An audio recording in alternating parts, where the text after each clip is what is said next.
حیات علم میں اس وہ جو ہے وہ مخفی ہوا ہو. تو ہر شخص جو ہے وہ اللہ تعالیٰ کہ اللہ تعالیٰ جو ہے اس کو اللہ تعالیٰ ہر شخص کے بارے میں مکمل طور پر علم رکھتا ہے، نہ صرف شخص کے بارے میں بلکہ کائنات کے بارے میں، بلکہ دونوں جہانوں کے بارے میں، زمین و آسمان کے بارے میں، زمینوں کے اندر جو کچھ ہے اس کے بارے میں، اور آسمانوں کی رفتوں میں جو کچھ چھپا ہوا ہے ان سب کے بارے میں. وہ غیب کی باتوں کا علم جانتا ہے. غیب کا علم صرف اسی کے پاس ہے اور اس کے علاوہ کوئی نہیں جان سکتا. اگر کوئی دعوے کرتا ہے اور غیب کا علم بتانے کی کوشش کرتا ہے تو وہ غلط ہے اور اس پر ہمیں یقین ہم نہیں لاتے. اور یہ کسی کی جو ہے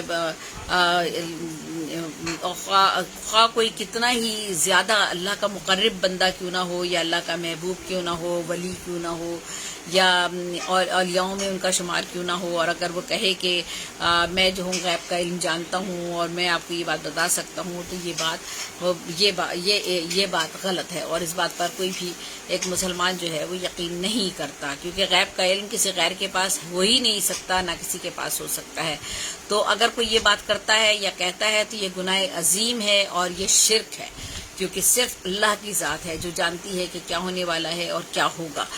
تو یہ کہا گیا کہ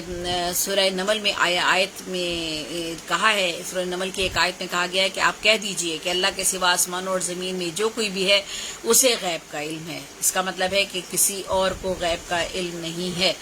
تو اللہ ہی غیب کا جاننے والا ہے. وہ اپنے بھید کسی پر کبھی ظاہر نہیں کرتا، کبھی کوئی بھی کسی کو نفع یا نقصان نہیں پہنچا سکتا، اور صرف اللہ ہی کے قبضہ قدرت میں یہ ہے کہ وہ جانتا ہے کہ کس کو کہ ہر شخص کے بارے میں وہ اس کو صرف اللہ کو علم ہے. جن و ملائک انس میں سے کوئی بھی کسی کو نہ نقصان پہنچا سکتا ہے نہ کسی کو نفع دے سکتا ہے. اسلام سے قبل عربوں کی حالت یہ تھی کہ وہ اللہ کے ساتھ دیگر چیزوں کو جو تھے وہ شریک کیا کرتے تھے، اور جو تھے وہ ان کی پوجا کیا کرتے تھے. جیسا کہ آپ کو پتہ ہی ہے کہ پتھروں کی پوجا کی جاتی تھی، بتوں کی پوجا کی جاتی تھی، اور درختوں کی پوجا، ستاروں کی پوجا، سورج کی پوجا، روشنیوں کی پوجا. تو یہ ساری کی ساری چیزیں، تو یہ کوئی بھی چیز انسان کو نہ نفع پہنچا سکتی ہے نہ نقصان پہنچا سکتی ہے. اور یہ جملہ ابراہیم علیہ السلام نے، کیونکہ ان کے والد آزر جو تھے بت تراش تھے اور بت فروش تھے، ان کا روزگار یہی تھا. تو جب وہ اپنے بیٹے کو بت فروخت کرنے کے لیے بازار میں دیا کرتے تھے تو ابراہیم علیہ السلام نے یہی جملہ لوگوں سے کہا کرتے تھے کہ جو میں بت بیچنے کے لیے آیا ہوں یہ نہ آپ کو نفع پہنچا سکتے ہیں نہ نقصان پہنچا سکتے ہیں. تو آپ دیکھیے کہ بے شک بالکل درست ہے. اور ابراہیم علیہ السلام اس وقت بچے تھے اور اس وقت وہ جو تھے پیغمبر کے مرتبے پہ فائز نہیں ہوئے تھے، لیکن اللہ تعالیٰ نے ان کو یہ علم دیا تھا. اور اب اللہ تعالیٰ اپنے پیغمبروں پر اور نبیوں پر اور اپنے برگزیدہ بندوں پر جو وہ علم اتارتا ہے وہ ہماری رسائی اس تک بالکل بھی نہیں ہو سکتی. اور ان کی ایک خاص طریقے سے، خاص طور پہ پیغمبروں کی اور نبیوں کی ایک خاص تربیت ہوتی ہے، ایک خاص مزاج ہوتا ہے، اور خاص ان کا ایک طریقہ کار ہوتا ہے زندگی گزارنے کا. اور اس میں جو ہے ان کے وہ تمام خصائل موجود ہوتے ہیں جو کہ ایک عام آدمی جن پر عمل کرنے کی کوشش کرتا ہے، اور لیکن اگر وہ چاہے تو ان جیسا کبھی بھی نہیں ہو سکتا. تو لیکن ہم چونکہ حضرت محمد صلی اللہ علیہ وآلہ وسلم کی امت ہیں، اور سنت اور ان کی احادیث پر عمل کرنا ہم سب کے فرائض میں شامل ہے. جب تک ہم مسلمان نہیں کہلا سکتے، جب تک کہ اللہ کی کتاب پر ایمان، یعنی آخرت اللہ تعالیٰ نے جو ہمیں قرآن مجید ہم پر نازل کیا ہے اس پر ہم ایمان نہ لائیں. تو بہرحال میں آگے بڑھتی ہوں، کیونکہ میں اصل میں اس وقت اللہ ہی کی بات کر رہی ہوں. تو جو چیزیں اللہ تعالیٰ جانتا ہے وہ کوئی بھی نہیں جان سکتا. اللہ نے ان کی کم عقلی کو واضح کرنے کے لیے فرمایا. جو لوگ کہا کرتے تھے کہ قربانیاں چڑھاؤ یا جو ہے اپنے بتوں کو خوش کرنے کے لیے یہ کچھ نذرانے پیش کرو، یہ چیزیں پیش کرو، تو یہ سارے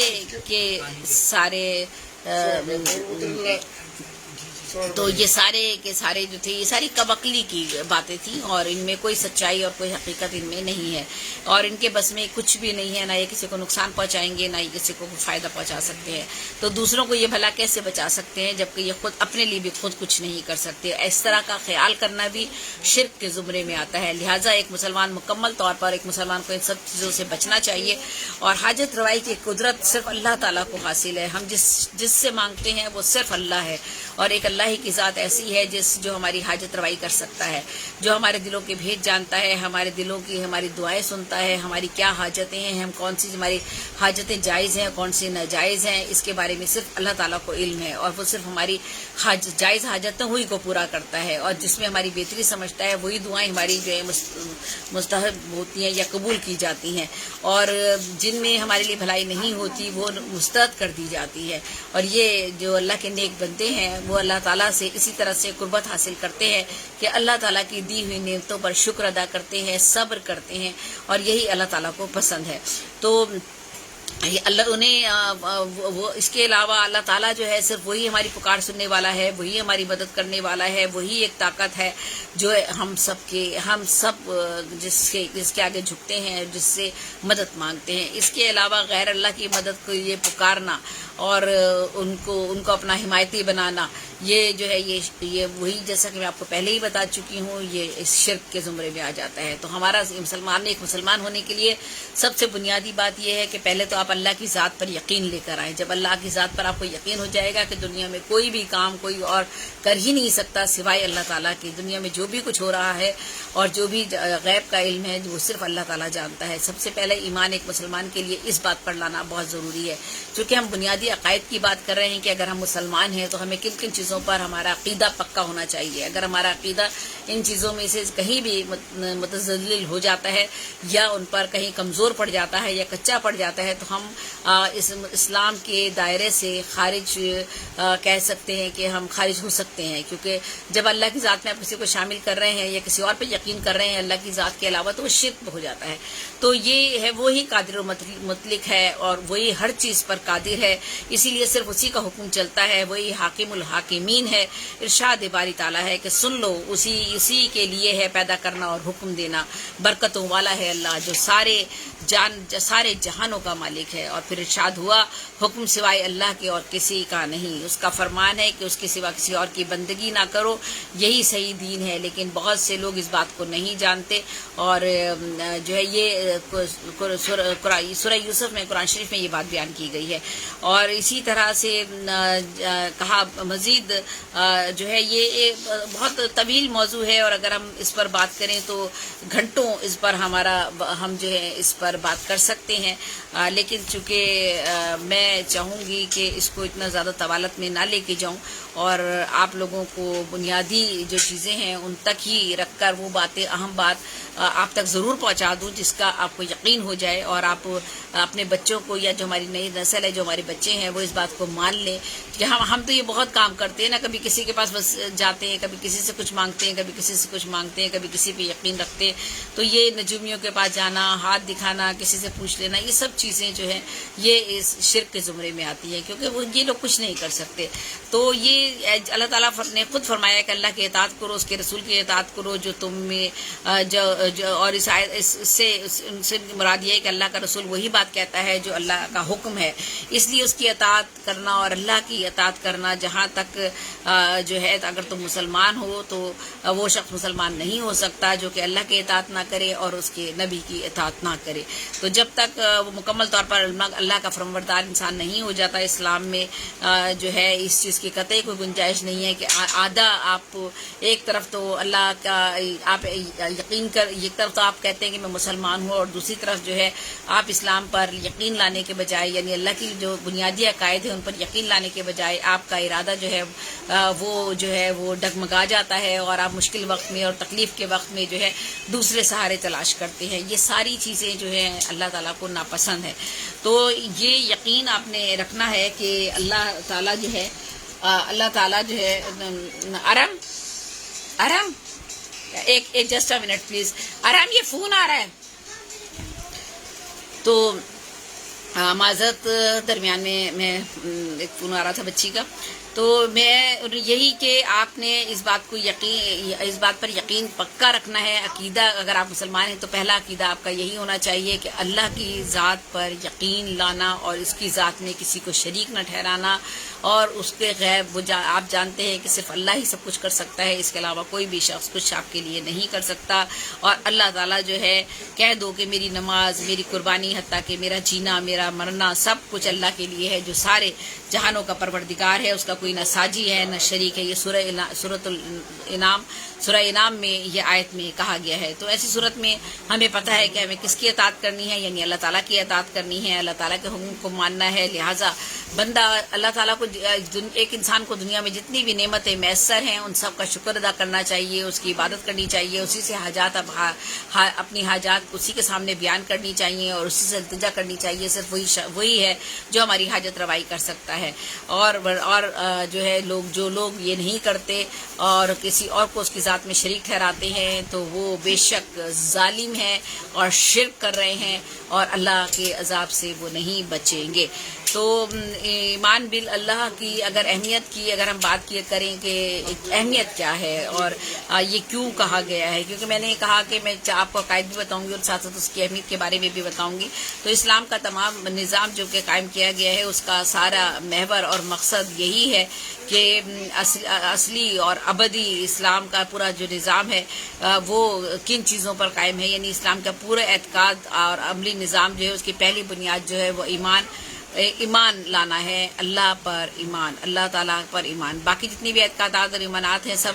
جتنے بھی ایمان ہیں ہمارے، سب اسی ایک اصل اور تکمیل کے فروغ کے لیے ہیں. اور جتنے بھی اخلاقی احکام اور تمدنی قوانین ہمارے لیے رائج کیے گئے ہیں، بنائے گئے ہیں، سب کا مرکز اور قوت جس سے ہم حاصل ہوتی ہے، یہاں جو کچھ بھی ہے اس کا مصدر اور مرجع جو ہے وہ خدا کی ذات ہے. اور اسی طرح سے ملائک پر ہم ایمان لانا بھی، میں آگے بڑھتی ہوں اسی طرح سے اس کی اہمیت کی بات کرتے ہوئے میں کہتی ہوں کہ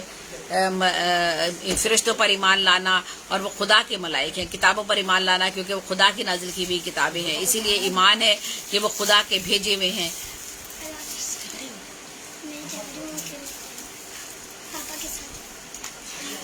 اچھا، تو بہرحال یہ میں آخر میری نواسی بچی جا رہی ہے شاید، تو وہ خداحافظ کہنے آئی تھی. اچھا، فرائض اس لیے کہ فرائض میں خدا نے ان کو مقرر کیا ہے. تو بہرحال یہ میں نے آپ کو پہلا بتایا کہ ہم جب مسلمانوں کا عقیدہ، سب سے پہلا عقیدہ یہی ہے کہ اللہ پر ایمان لانا. اس کے بعد جو ہے ہمارا دوسرا مسلمانوں کا عقیدہ یہ ہے کہ فرشتوں پر ایمان لانا ضروری ہے. یعنی اگر ہم مسلمان ہیں تو جہاں ہم نے کہا کہ اور اللہ پر ایمان لانے کے لیے جب ہم یہ کہتے ہیں کہ ہمارے اعتقاد بھی شامل ہے کہ لا الہ الا اللہ محمد رسول اللہ، تو جنت کی یہ کنجی ہے اور اس سے مراد یہی ہے کہ اللہ پر ایمان اور اس کے رسول پر ایمان. ٹھیک ہے، ملائک، پھر اس کے بعد ملائک پر یعنی فرشتوں پر ایمان لانا. اللہ پر اعتقاد کے بعد جو دوسرا اعتقاد کا بنیاد ہے وہ یہ ہے کہ فرشتوں پر آپ کو ایمان لانا لازمی ہے.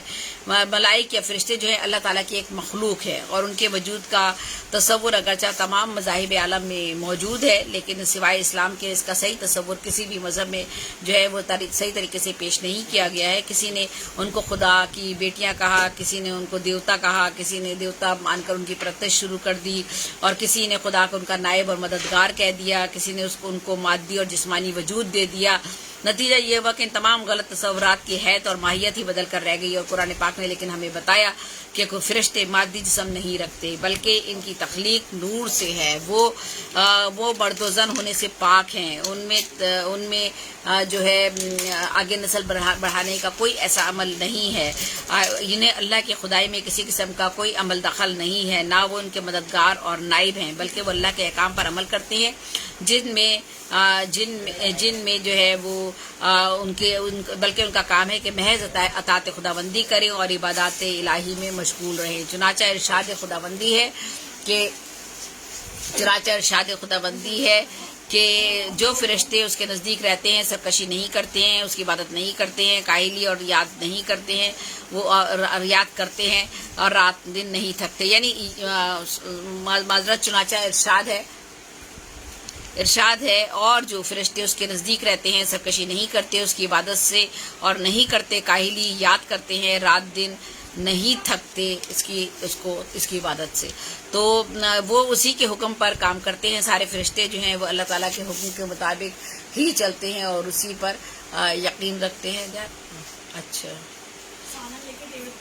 اچھا ٹھیک ہے. اچھا اسی طرح سے احوال قیامت بیان کرتے ہوئے اللہ تعالیٰ نے فرمایا کہ وہ دوزخ پر بڑے سخت قسم کے تم کو فرشتے مقرر کیے گئے ہیں، اور ان کے بارے میں کہا گیا کہ نافرمانی نہیں کرتے، اللہ کی جو بات فرمائے ان کو وہی کام کرتے ہیں، اور جو ان کا حکم ہو اسی کو وہ مانتے ہیں. تو یہ جو ہے کہ ان کے اسی کردار کا نتیجہ ہے کہ ہم اللہ کے بنائے ہوئے نظام کائنات میں کسی قسم کی خرابی نہیں پا سکتے، بلکہ ہر ایک چیز اپنے اپنے وقت پر مقررہ وقت پر عمل میں آ رہی ہے، اور ہر جن و انس کے لیے فرشتے مقرر کیے گئے ہیں جو کہ دن کے ان کے نیک اور بد اعمال کو تحریر کرتے ہیں، اور روز قیامت کو ہی کتابی شکل میں ہمارے سامنے آئیں گے یہ سارے اعمال. اس وقت بقول قرآن کے کہ حیران رہ جائیں گے، ان میں سے کوئی چیز بھی نہیں چھوڑی گئی ہے.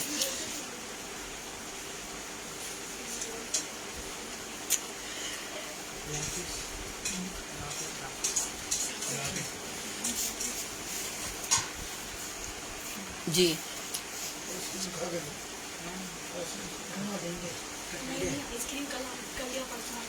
ٹھیک ہے، چلو صحیح. اصل میں بچی میری آئی ہوئی تھی تو وہ بچے اب جا رہے ہیں تو خدا حافظ کہہ رہے ہیں. ٹھیک ہے کوئی بات نہیں. اچھا بیٹا چلو ٹھیک ہے، اللہ حافظ.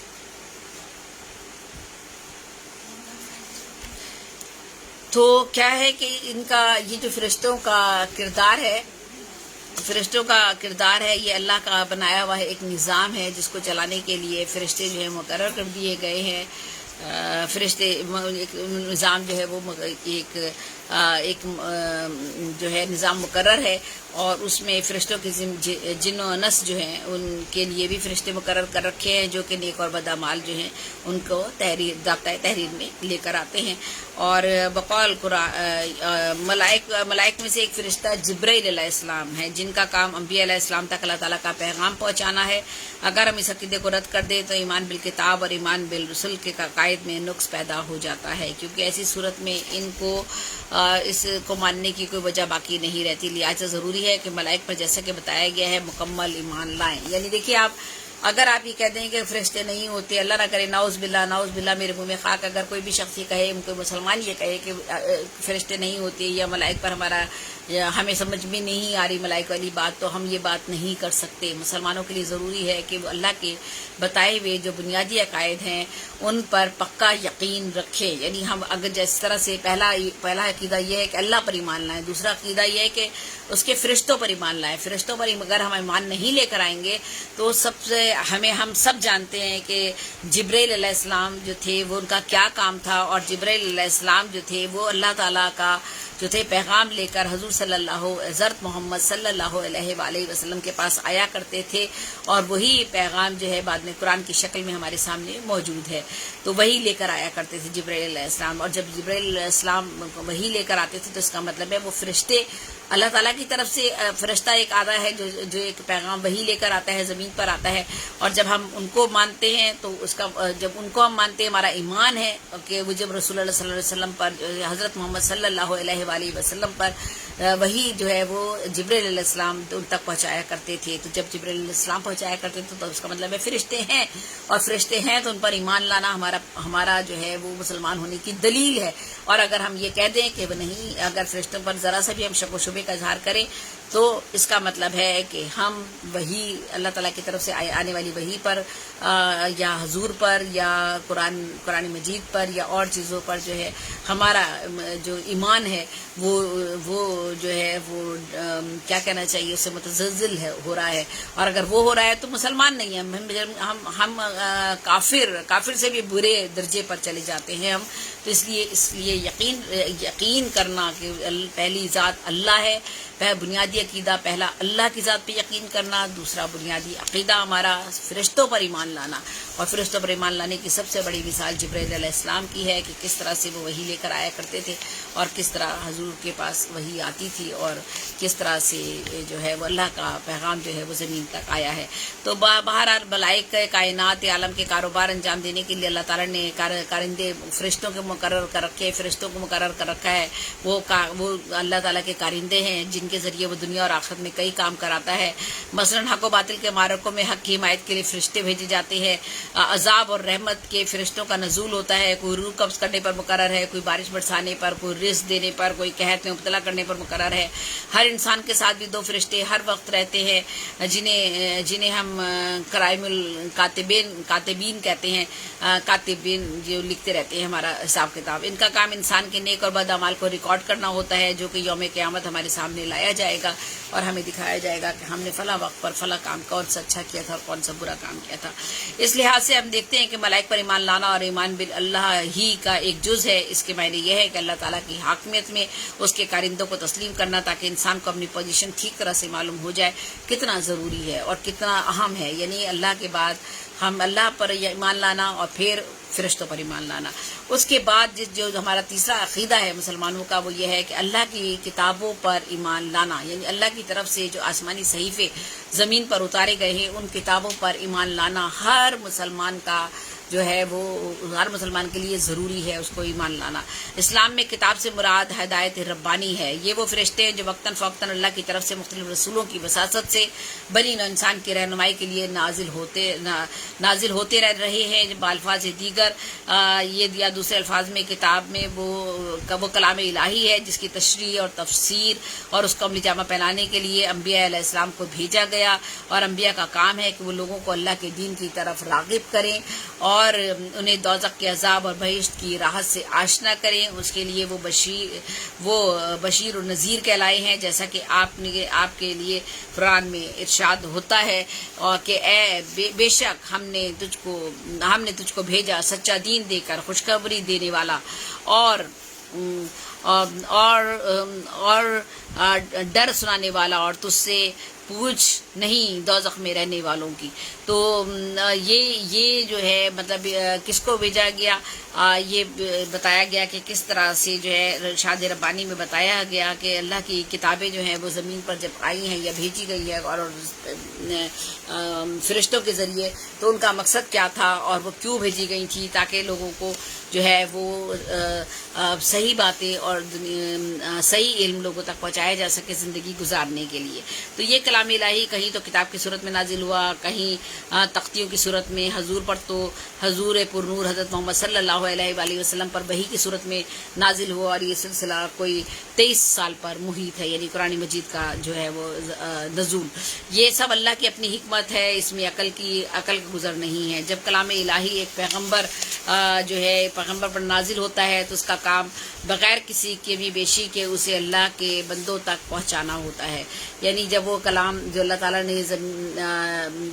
بھیجا آسمان سے وحی کی صورت میں نازل کیا, تو آگے ذمہ داری یہ بنتی تھی کہ اسی کلام کو بالکل اسی شکل میں جو ہے وہ آگے اس کے بندوں تک پہنچایا جائے. تو لہٰذا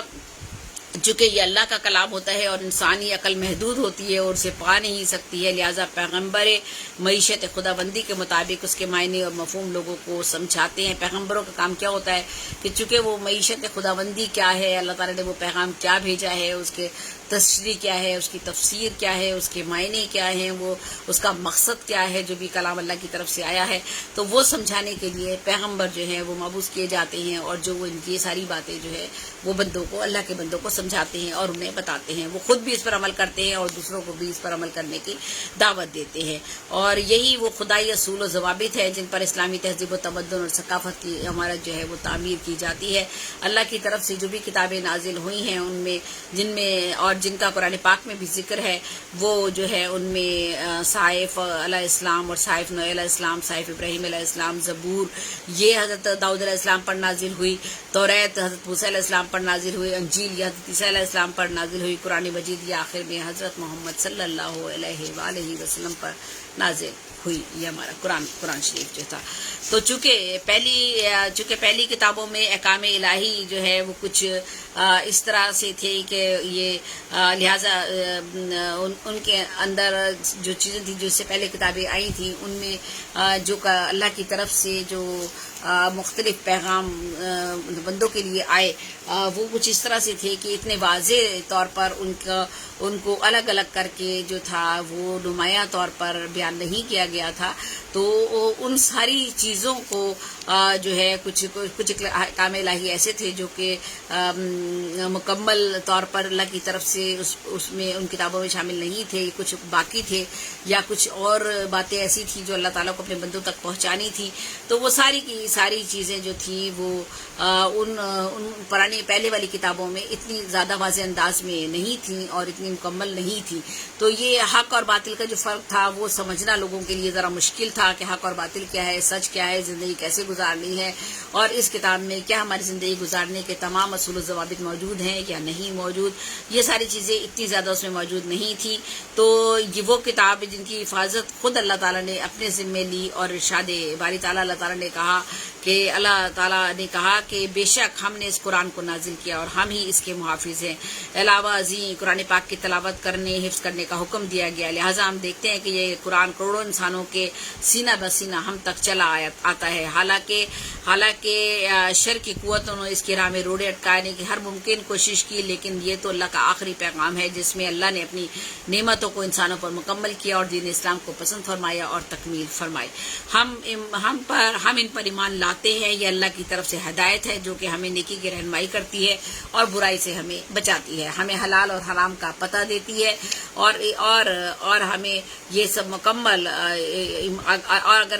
اگر مکمل ایمان نہ لایا جائے تو ہمارا ایمان کامل ہو نہیں سکتا. تو میں نے آپ کو بتایا کہ کس طرح سے سب سے پہلے تو اللہ تعالیٰ پر ایمان لانا بہت ضروری ہے. ہمارا بنیادی کا عقیدہ ہے مسلمانوں کا کہ اللہ ہے, اللہ ایک ہے, اس کی ذات میں کوئی شریک نہیں ہے, یکتا ہے. سارا دین و دنیا, زمین و آسمان, ہر طرح کا غیب کا بھی صرف وہی جانتا ہے, اچھی ہر بات کا اس کو علم ہے. دوسری ہم نے بتایا کہ فرشتوں پر ایمان لانا, کیونکہ فرشتوں پر ایمان لانا اس لیے دیکھیں پھر اس کی ثبوت سب سے بڑا یہ ہے کہ جبرائیل علیہ السلام جو تھے وہ وحی کی شکل میں اللہ کے پاس سے جو تھے وہ اللہ کا پیغام لے کر آیا کرتے تھے. اس کا مطلب ہے کہ فرشتے ہوتے ہیں اور ان پر ہمیں ایمان لانا ہمارے مسلمان ہونے کے لیے بہت ضروری ہے. اگر ہم ایمان نہیں لاتے, ہم کسی ایک عقیدے سے بھی تھوڑا سا بھی انحراف کرتے ہیں تو ہم مسلمان نہیں رہیں گے, بلکہ ہمارا جو ہے وہ ہم منکرین اور کافرین میں ہم جو ہے شامل ہو جائیں گے. پھر یہ تھا کہ اللہ تعالیٰ کی کتابوں پر ایمان لانا. اللہ تعالیٰ نے جو کتابیں آسمانی صحیفے زمین پر اتارے ہیں ان کے مقاصد کیا ہیں, اور ان میں وہ جو کتابیں اللہ کی طرف سے آئی ہیں وہ اللہ ہی کا بھیجا ہوا پیغام ہے. اور سب سے آخر میں جو کتاب ہمارے پاس آئی وہ قرآن مجید تھی, جو قرآن مجید اللہ تعالیٰ کی طرف سے زمین پر اتاری گئی اور حضرت محمد صلی اللہ علیہ وآلہ وسلم پر یہ اتاری گئی, وحی کی شکل میں آئی. اور اس میں پوری کتاب کو, پورے قرآن مجید کو جو ہے وہ زمین پر پورے قرآن مجید کا جو نزول ہوا ہے اس کا 23 سال کا عرصہ محیط ہے, جس میں 23 سال میں پورا قرآن مجید جو ہے وہ اتارا گیا ہے. تو اللہ کی طرف سے جتنی کتابیں ہیں ان سب پر بھی ایمان لانا ہمارے لیے بہت ضروری ہے, چاہے وہ زبور ہو, توریت ہو, انجیل ہو, قرآن شریف ہو, اور اسی طرح صحائف جو ابراہیم علیہ السلام کے صحائف ہیں, صحائف نوح علیہ السلام ہیں, صحائف آدم علیہ السلام ہیں, صحیفے جو ہیں وہ ان پر بھی ایمان لانا ہمارے لیے عزت ضروری ہے ایک مسلمان کے لیے. اور پھر قرآن کو تو اللہ تعالیٰ نے جب قرآن ہمارے سامنے ہمیں بھجوایا, تو جب قرآن ہمارے پاس آیا تو قرآن جو تھا وہ مکمل ایک ایسا جامع, ایک ایسا اللہ تعالیٰ کی طرف سے بھیجا ہوا پیغام تھا جس کا جو پورا جو اکمل تھا, مکمل تھا, اور اس میں اب کسی بھی قسم کی کوئی گنجائش, رتی بھر بھی کوئی گنجائش ایسی نہیں تھی, نہ زیر کی نہ زبر کی, کہ اس میں کوئی اضافہ یا کمی بیشی اس میں کی جا سکتی, کیونکہ یہ اللہ تعالیٰ کی طرف سے اب مکمل ایک ایسی کتاب تھی, ایسا آسمانی صحیفہ تھا, ایسی مقدس کتاب یعنی قرآن مجید تھی جس میں اللہ تعالیٰ نے خود دین کو مکمل کر دیا تھا. اور ہمارے جس طرح سے بے شمار پیغمبر آئے ہیں اور نبی بھی ہمارے آئے ہیں, نبی اور پیغمبر, تو اس میں حضرت محمد صلی اللہ علیہ وآلہ وسلم جب آئے ہیں تو وہ بھی ہم ختم النبی ہوئے, یعنی ختم الپیغمبر ہمارے جو حضرت محمد صلی اللہ علیہ وآلہ وسلم ہیں, اس کے بعد نبوت کا سلسلہ ختم ہو گیا اور کوئی دعویٰ نہیں کر سکتا. جو بھی یہ دعویٰ کرتا ہے وہ جو ہے وہ کافر بھی نہیں, بلکہ مجھے کیا کہنا چاہیے کہ وہ جو شخص جو اس بات سے انکار کرتا ہے اس کو وہ کسی بھی صورت سے اس شخص کا جو ہے وہ وجود قابل برداشت نہیں ہے. تو یہ ساری چیزیں ہیں، یعنی ہمیں ان تمام چیزوں پر ایمان لانا ہمارا بہت ضروری ہے. ہمارا مسلمان ہونے کے لیے مسلمانوں کے عقائد میں یہ بنیادی باتیں ہیں جن پر یقین لانا اور ایمان لانا ہمارے لیے ازحد ضروری ہے. یعنی اللہ تعالیٰ کے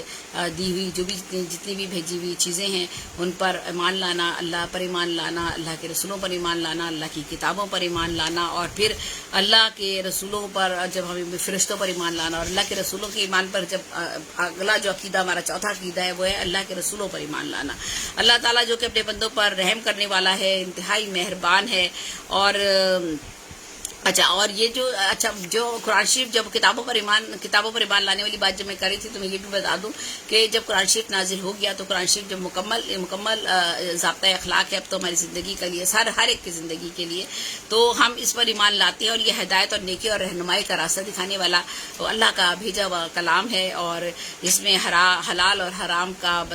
چیزوں کا بتا دیا گیا ہے، اور یہ جو ہے ہر اچھائی اور برائی اس میں ہمارے سامنے رکھ دی گئی ہے، اور بتا دیا گیا ہے کہ کیا زندگی آپ نے کس طرح سے گزارنی ہے، اور اس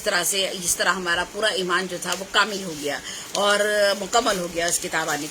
کے بعد. تو اب جب اس کے بعد چوتھی چیز جو عقیدہ ہے مسلمانوں کا وہ یہ ہے کہ اللہ کے رسولوں پر ایمان لے کر آئے. تو اللہ کے رسولوں پر ایمان لانا، اللہ تعالیٰ جو کہ اپنے بندوں پر رحم کرنے والا ہے اور مہربان ہے، اور اس نے ان کی رہنمائی اور ہدایت کے لیے پیغمبر بھیجے ہیں جو کہ تمام روئے زمین پر اس کا پیغام لے کر پہنچتے ہیں اور اس کے نور و ہدایت کو اس کے بندوں تک پہنچاتے ہیں. اور ہم نے ہر قوم میں رسول بھیجا. یہ قرآن شریف میں اللہ تعالیٰ نے فرماتا ہے کہ ہم نے ہر قوم میں جو ہے رسول بھیجا ہے. اور پھر آگے انہوں نے پھر فرمایا کہ اور کوئی قوم نہیں جس میں ڈرانے والا نہ آیا ہو. یہ سلسلہ آدم علیہ السلام سے شروع ہو کر سرور کونین حضرت محمد صلی اللہ علیہ وآلہ وسلم پر ختم ہو جاتا ہے. آپ ایک ابدی اور دائمی شریعت لائے جو کہ محفوظ ہے، مکمل ہے، اس شریعت کی روح سے لازم ہے کہ ایک مسلمان ان سب پر ایمان لائے جیسا کہ قرآن پاک میں ارشاد ہوا ہے. بے شک جو لوگ اللہ اور اس کے رسولوں کا انکار کرتے ہیں اور چاہتے ہیں کہ اللہ اور اس کے رسولوں کے درمیان فرق کریں، اور کہتے ہیں کہ ہم بعض کو مانیں گے اور بعض کو نہیں مانیں گے، اور چاہتے ہیں کہ اس کے درمیان میں سے کوئی راستہ نکال لے، تو وہ حقیقت میں کافر ہے. اور کافروں کے لیے ہم نے رسوا کرنے والا عذاب جو ہے وہ تیار کر رکھا ہے. جو اللہ پر اس کے رسولوں پر ایمان لائے اور ان رسولوں میں کسی کے درمیان فرق روا نہ رکھے، تو وہی لوگ ہیں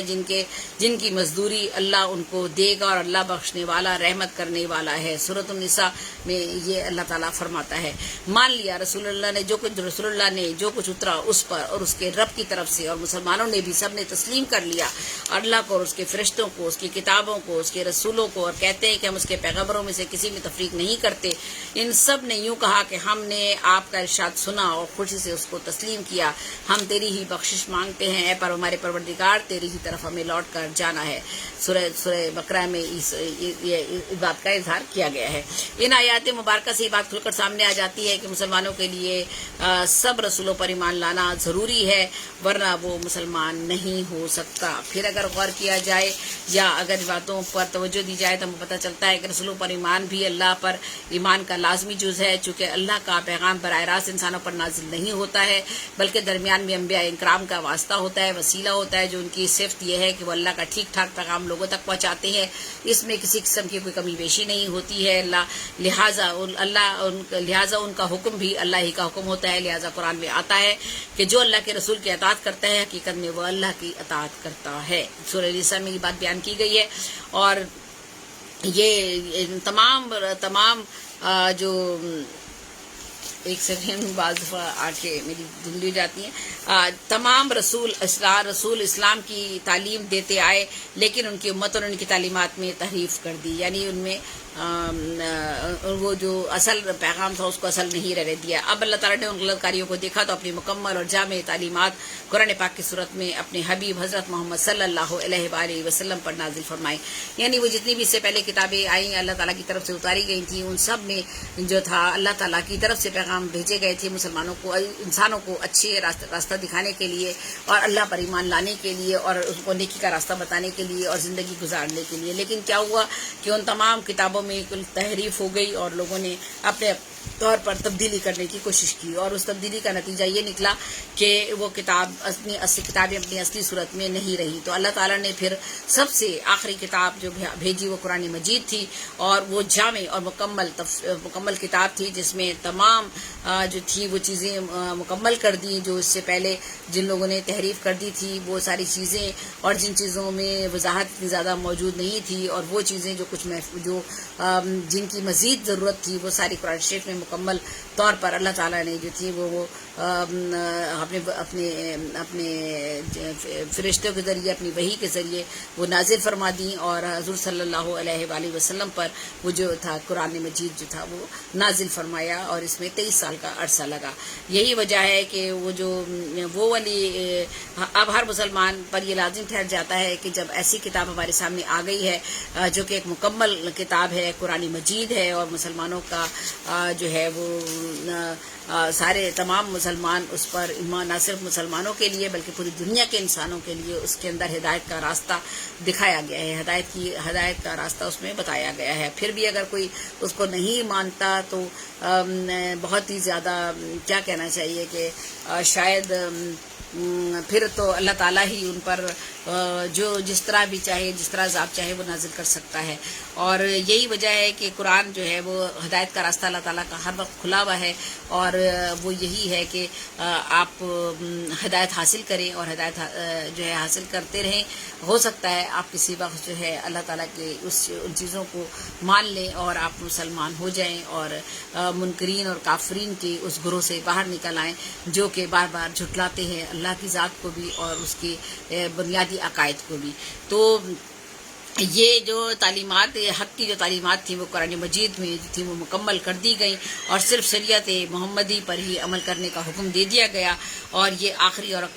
مکمل تعلیم اس کتاب میں موجود ہے جو کہ ساری دنیا والوں کے لیے ہے، سارے انسانوں کے لیے ہے. اس تسلیم و رضا کا مطلب صرف یہ ہے کہ مان لیا کہ اللہ کے رسول کون ہے، حضرت محمد صلی اللہ علیہ وآلہ وسلم، اور وہ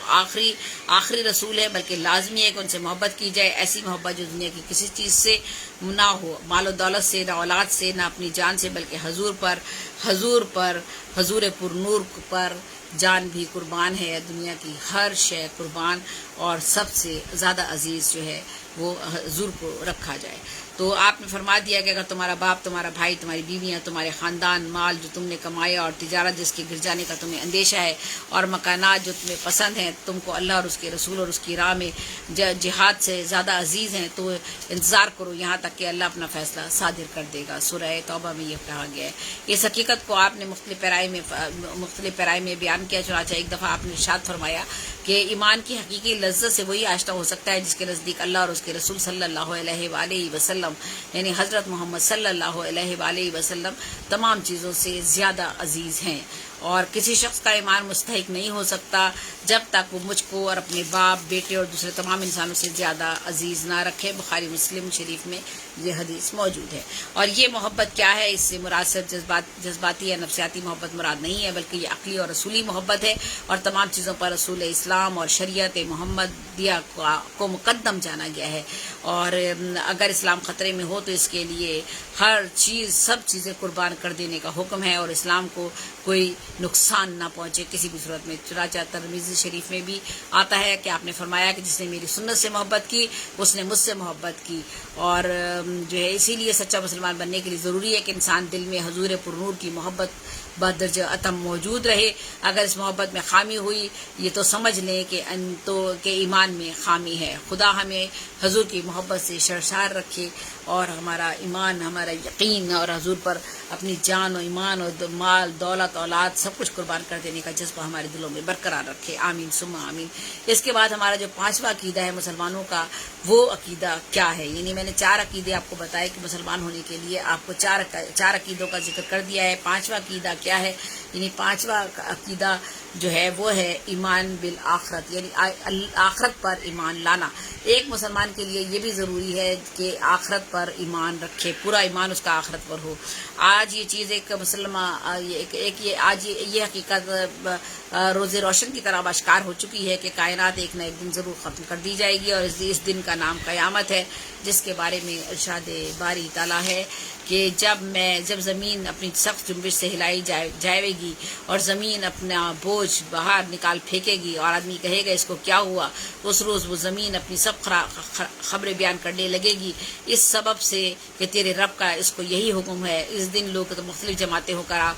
کر واپس ہوں گے تاکہ اپنے اعمال کو دیکھ لیں۔ سو جو شخص ذرہ برابر نیکی کرے گا وہ اس کو دیکھ لے گا، اور جو شخص ذرہ برابر برائی کرے گا وہ اس کو دیکھ لے گا۔ تو یہ وہ کھڑکھڑانے والی چیز کیسی ہے؟ وہ کھڑکھڑانے والی چیز آپ کو کچھ معلوم ہے کہ کیسی ہے؟ وہ کھڑکھڑانے والی چیز جس روز آدمی پریشان پروانوں کی طرح ہو جائیں گے، پہاڑ دھنکے ہوئے رنگین ان کی طرح ہو جائیں گے، جس طرح بھاری ہوئی تولیں، اور وہ تو خاطر آرام میں ہوگا جس شخص کا پلہ ہلکا ہو اور اس کا ٹھکانہ ہادیہ ہے۔ اور آپ کو پتہ ہے وہ چیز کیا ہے؟ ایک دہتی ہوئی آگ ہے۔ یعنی سورۃ القاعدہ، سورۃ الزلزال، ان تمام صورتوں میں جو ہے یہ آخرت کے دن پر جو ہے وہ آخرت کے دن کے حوالے سے جو ہے صورتیں اور آیتیں موجود ہیں، اور کہ بتا دیا گیا ہے کہ کس طرح سے انسان کے لیے ایمان لانا، ایک مسلمان کے لیے آخرت پر ایمان لانا کتنا ضروری ہے، اور قیامت پر ایمان لانا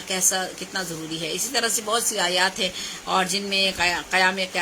قیامت اور روز محشر اور یوم آخرت اور یوم دین، یوم آخرت کا ذکر آیا ہے، اور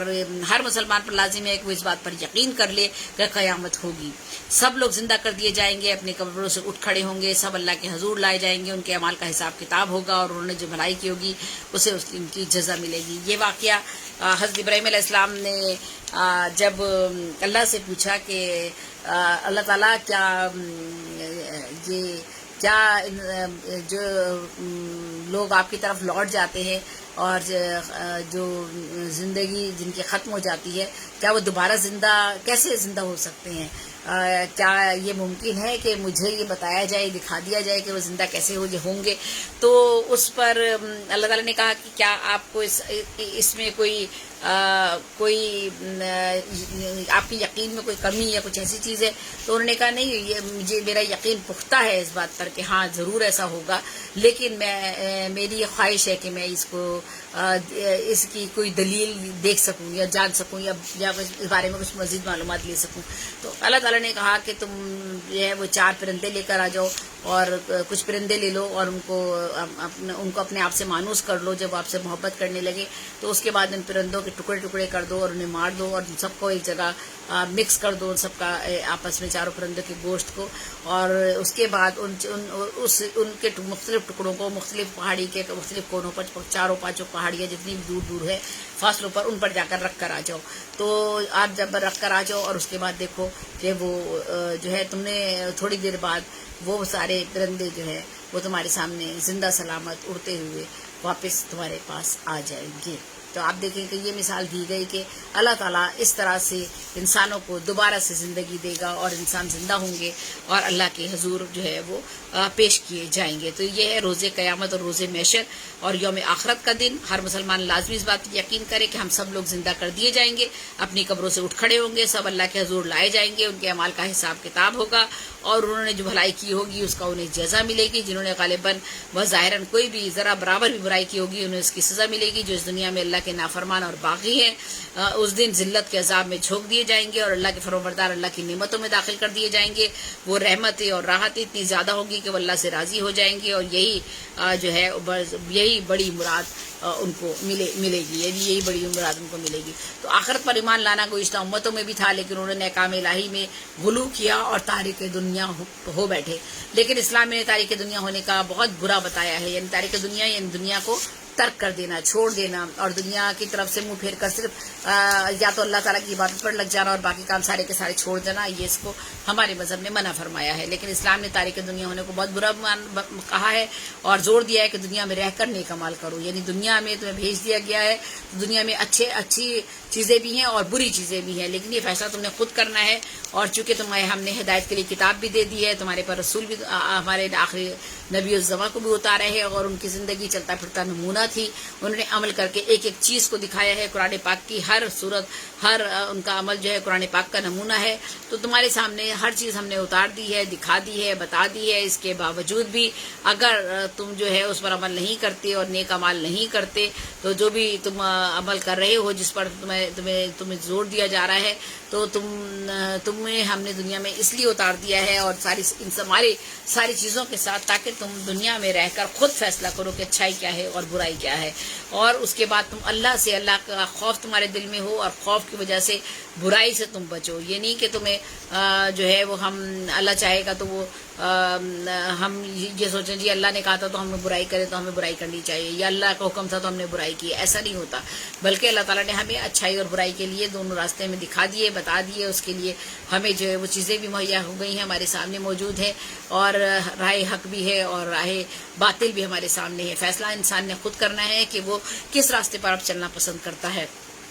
تو جو بھی عمل کرے گا آخرت ہر وقت آخرت کو اپنے سامنے رکھے، اور وہ جو بھی عمل کرے وہ دنیاوی نفع یا خوشنودی کے لیے نہ ہو، بلکہ اس کا ہر فعل اصل مقصد خوشنودی اللہ ہو اور آخرت کی کامیابی ہو. ہمیں بیوی بچوں، گھر بار، خاندان، تجارت، صنعت و حرفت، سیاست، حکومت، علم و ادب، بجدات، انکشافات، غرض کے ہر چیز میں دھن ہونی چاہیے کہ اللہ راضی ہو جائے. بس اللہ راضی ہو جائے، اللہ کی خوشنودی حاصل ہو جائے، اور روز قیامت ہمیں شرمندگی کا سامنا نہ کرنا پڑے. ہر وقت اللہ کو حاضر و ناظر جاننا چاہیے، اس کی خوشنودی کے لیے سب کچھ قربان کرنے کو ہمیں تیار رہنا چاہیے. تو اسلام نے عقیدہ آخرت کو اپنے اخلاقی ضابطہ اور نظام شرعی کے لیے ایک زبردست پشت پناہ بنا دیا. جس طرح ایک طرف جو ہے خیر و صلاح پر عمل کرنا ہے، شر و فساد سے بچنا ہے، اور عقلی ترغیب بھی ہمارے لیے موجود ہے. دوسری طرف نیکی پر یقینی جزا ہے اور بدی پر یقینی سزا کا خوف بھی دامنگیر ہے. اس یہ ضابطہ، یہ نظام اپنی بقا کے لیے مادی قوت و اقتدار کا محتاج نہیں ہے، بلکہ یہ وہ ایمان اور آخرت کے ذریعے انسان کے نفس میں ایک ایسا طاقتور ضمیر کی پرورش کرتا ہے جو کہ ہر بیرونی حرص و ہوس اور آزر اور خوف کے بغیر اس کو نیکیوں کی طرف راغب کرتا ہے. یعنی مقصد یہی ہے کہ آپ نے جو ہے وہ خود راغب ہونا ہے نیکیوں کی طرف، اور برائی سے اپنے آپ کو بچانا ہے. تو بے شک یہ واضح تعلیم ہے کہ اللہ سے ڈرو اور جان رکھو کہ تم کو اس کے پاس حاضر ہونا ہے. تو عقائد کا جو ہے ہمارے جو بنیادی عقائد تھے، آج میں نے اس پر بات کی ہے. انشاءاللہ پھر کبھی، چونکہ ان کی اہمیت کیا ہے، اہمیت تو آپ کو پتہ ہے ہم سب لوگوں کو، کہ ہمارے جو بنیادی عقائد ہیں ان میں ہماری 5 بنیادی عقائد، ان کے اوپر ایمان لانا کتنا ضروری ہے، اور اس کے بغیر جو ہے ہم مسلمان نہیں کہلا سکتے. تو اور ان پر ایمان لانے سے ہی جو ہے ہماری دین اور دنیا دونوں جو ہیں وہ سنور جائیں گی. ہمیں زندگی گزارنے کا سلیقہ میسر آ جائے گا، اور ہم جو ہے وہ زندگی کس طرح گزاری جاتی ہے اس کے بارے میں ہمیں جو ہے وہ تمام معلومات جو ہے اللہ کے رسول سے بھی حاصل ہوں گی، اور ان کی سنت سے بھی جو انہوں نے کر کے ہمیں دکھایا، ان کے احادیث بھی ہمارے سامنے ہیں، قرآن مجید بھی ہے، اور اللہ تعالیٰ کے احکامات بھی ہیں، اور ان کے بنیادی عقائد بھی ہمیں بتا دیے گئے ہیں جن پر ہمیں ایمان لانا بہت ضروری ہے. تو یہ جملہ جتنے بھی عقائد ہیں یہ سارے کے سارے ایک انسان کی شخصیت کی تشکیل میں بڑا اہم کردار ادا کرتے ہیں، اور اشرف مخلوقات کے درجے تک آپ کو لے کر جاتے ہیں، اور آپ کے اندر آپ کو نڈر اور بے خوف آپ کو ہوتے ہیں اس دنیا کی ہر چیز سے. صرف اللہ پر جب آپ ایمان لے آتے ہیں تو دنیا کا کوئی خوف آپ کو نہیں ہوتا، کسی چیز کے کھو جانے کا کوئی ڈر نہیں ہوتا، اور آپ جو ہیں وہ کوئی ایسا دنیاوی کسی بھی لالچ میں نہیں آتے ہیں، اور دنیا کی دنیاوی کسی بھی اس کے خواہش کے لیے جو ہے وہ آپ اپنے ایمان کو جو ہے وہ ایمان کو باطل نہیں کرتے ہیں. تو یہ جو ایک مسلمان جو ہے وہ اپنے نفس پہ کنٹرول کرنا سیکھتا ہے، برائیوں سے بچتا ہے، اور اس کے سامنے ان عقائد کو جو بیان کر دیا گیا ہے کہ ان عقائد پر بھی جب وہ یقین لاتا ہے اور یقین کرتا ہے تو اس کی اخلاق اس کا منظم ہو جاتا ہے، اور وہ جو اس کے اندر شر ہے وہ ان قوتوں پر قابو پانے کی کوشش کرتا ہے، اور وہ ایک بہترین انسان بننے کی پوری کوشش کرتا ہے. لیکن بات یہ ہے کہ صرف گفتگو سے ہی نہیں، بات چیت سے ہی نہیں، عملی طور پر بھی ہمیں جو ہے وہ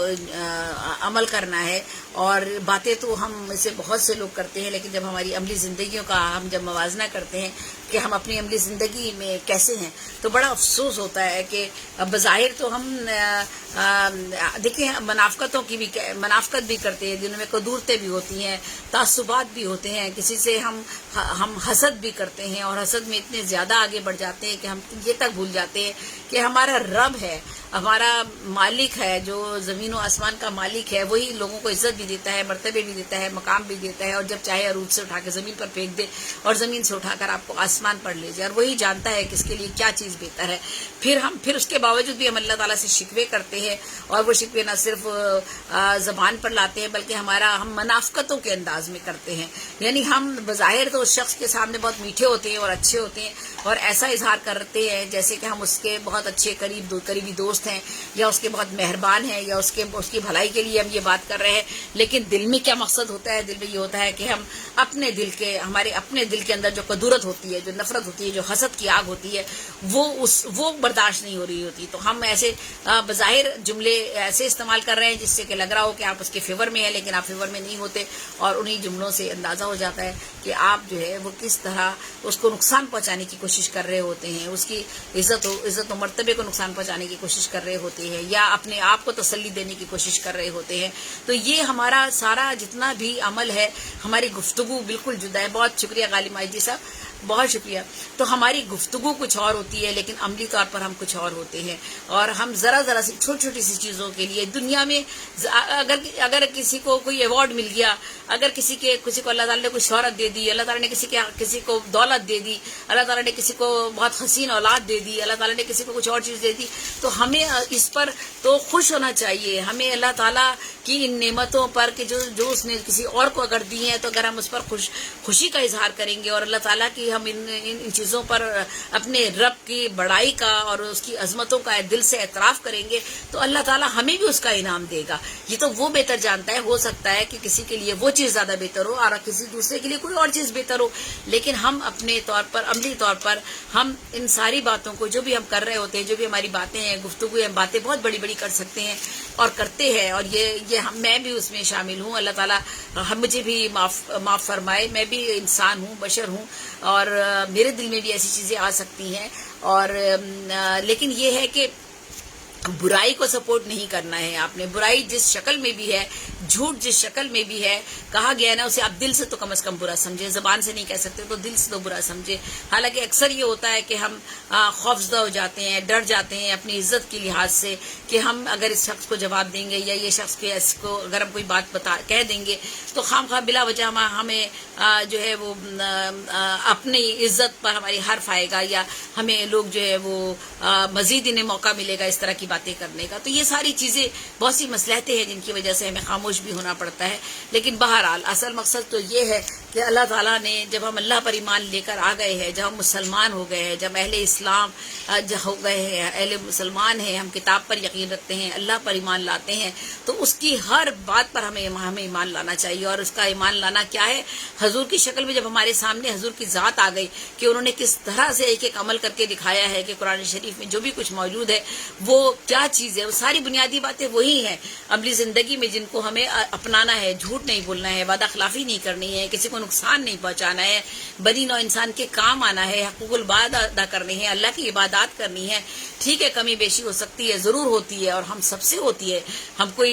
ہمیں اللہ تعالیٰ نے انسان ہی پیدا کیا ہے، اشرف مخلوق تو بنایا ہے، لیکن ہم بشر ہیں، بشر میں شر بھی ہے اور خیر بھی ہے، دونوں جو ہے، لیکن ہمیں ان جذبوں پر قابو پانا ہے۔ تو ہمیں اگر ہم مسلمان ہیں اور اگر ہم مسلمان ہونے کا دعویٰ کر رہے ہیں، تو کم از کم ہمیں ان باتوں پر عمل کرنے کی ضرور کوشش کرنی چاہیے۔ اور یہ درس جو آج، یا درس جسے میں کہہ رہی ہوں، درس تو خیر نہیں ہے، یہ درس کیا ہے؟ یہ وہ باتیں جو بچپن سے ہم پڑھتے چلے آ رہے ہیں۔ ہم نے یہ اسکول کے زمانے سے یہ باتیں اپنی کتابوں میں پڑھی تھی، اسلامیاتی کتابوں میں پڑھی تھی، اور پھر ہم نے اپنے بچوں کو بھی بتائی تھی، لیکن اس کے باوجود ہم عملی طور پر ان باتوں کو آج بھولے ہوئے ہیں، اور ہمیں جو ہے وہ ہمارا یقین جو ہے وہ ڈگمگایا ہوا ہے، اور ہمارے ارادے اتنا ہمارے اطراف میں آج کل کیا کچھ نہیں ہو رہا، لیکن اس کے باوجود ہم یہ ماننے کو تیار ہی نہیں ہوتے کہ ہم خطا کار ہیں، یا ہم جو ہے غلطی پر ہے، یا ہم ہماری ذات سے کسی کو نقصان پہنچا ہوا ہے. ہم اس بات کے لیے بھی شرمندہ نہیں ہوتے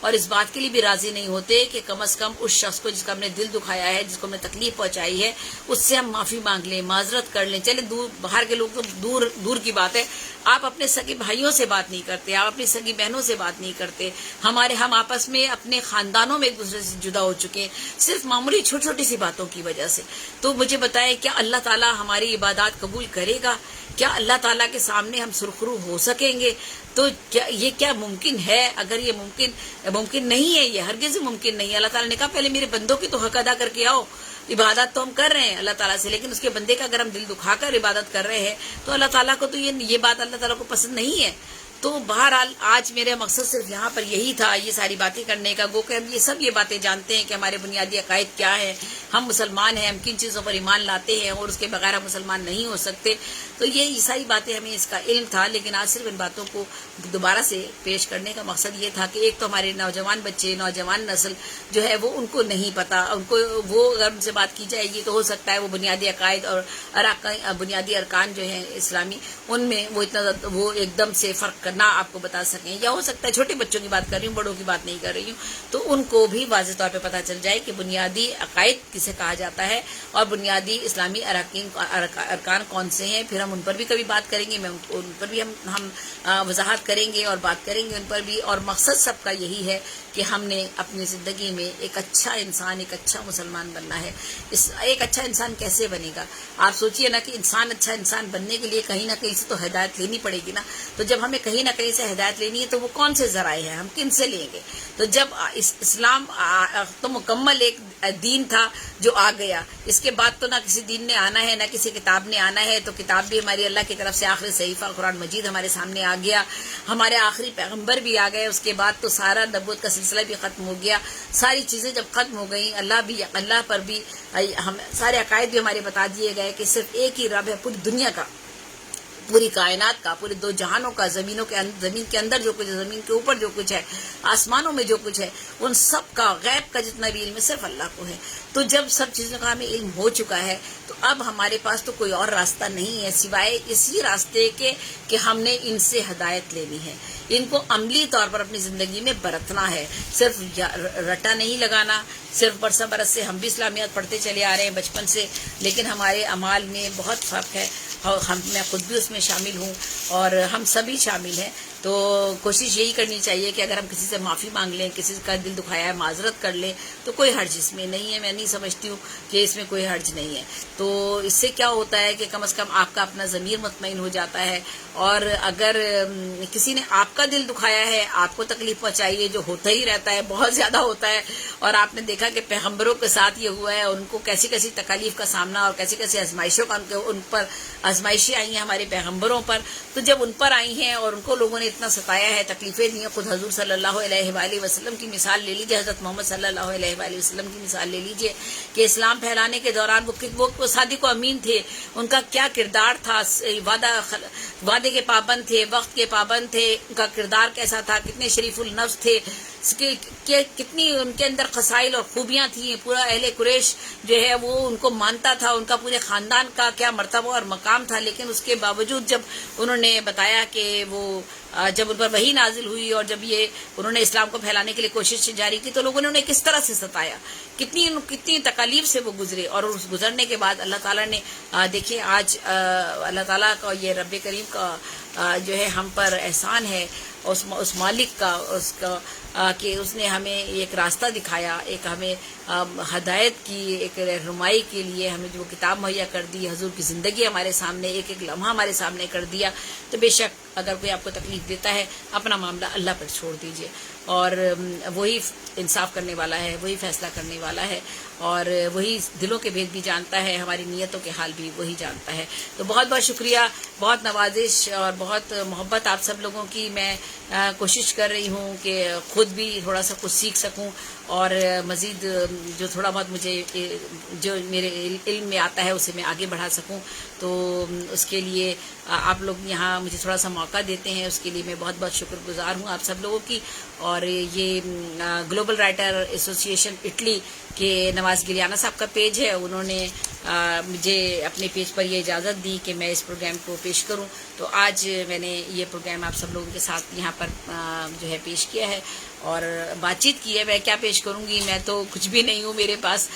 کوئی علم نہیں ہے، نہ میں کوئی عالمہ ہوں، نہ میرے پاس کوئی ایسا علم ہے، ایک عام سی بندی ہوں جو پڑھتی ہوں، کتابوں سے مطالعہ کرتی ہوں، آپ لوگوں تک بھی پہنچانے کی کوشش کرتی ہوں، خود بھی کچھ سیکھنے کی کوشش کرتی ہوں۔ تو اگر کہیں کوئی خامی رہ گئی ہو، کوئی غلطی ہو، تو اس کے لیے میں بہت زیادہ آپ لوگوں سے پہلے ہی اسے معافی کے خواستگار ہوں، اور اللہ تعالیٰ ہم سب کو اپنے حفظ و امان میں رکھے۔ آج کل جو وبا پھیلی ہوئی ہے، اللہ تعالیٰ اس سے ہم سب کو محفوظ رکھے، آمین ثم آمین۔ اور پاکستان زندہ باد۔ سب سے پہلے اپنی زمین، اپنا وطن، اس سے وفا کرنی ہے، ہم نے اپنے وطن سے وفا کرنی ہے، اور ہماری زمین، ہمارا وطن جو ہے وہ ہماری ماں کی طرح ہے، تو ہمیں جو ہے اس کو سب سے پہلے پاکستان زندہ باد، اور اللہ تعالیٰ ہم سب کو نیک راستے پر چلنے کی ہدایت فرمائے، آمین ثم آمین۔ اجازت دیجیے گا زبنی سزیبی کو انشاءاللہ بہت